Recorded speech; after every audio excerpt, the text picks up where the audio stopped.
Hello mga kamamis! Another day, another mini vlog! Kakagising ko nga lang dyan at dahil ginutom nga ako ay nagalmusal agad ako. Pansit Canton nga pala itong almusal ko na hinaluan ko ng konting bahaw. Abay Inday, nabusog ka lang, tulala ka na.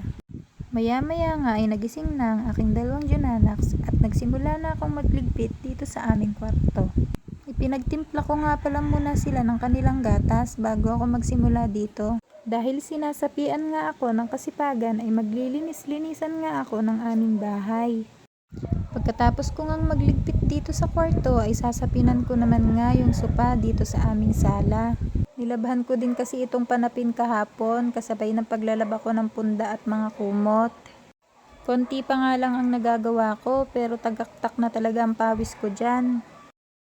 Pagkatapos ko nga maglagay nitong sapin ng sopa ay nagwalis-walis na ako dito sa kwarto. Napakadaming ang kalat ng aming kabahayan.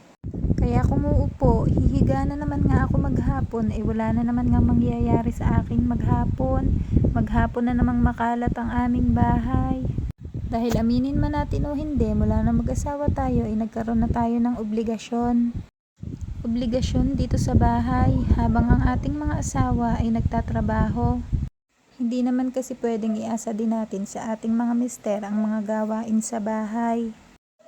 Dahil sila nga ay napapagod din sa pagtatrabaho. At sa wakas ay natapos na nga akong maglinis at tingnan nyo naman ang pawis ko, tagaktak na tagaktak. Buong mukha nga ay puro pawis ako. Alas 10 na nga ako natapos maglinis kaya nagsalang na din ako ng sinaing para sa aming pananghalian.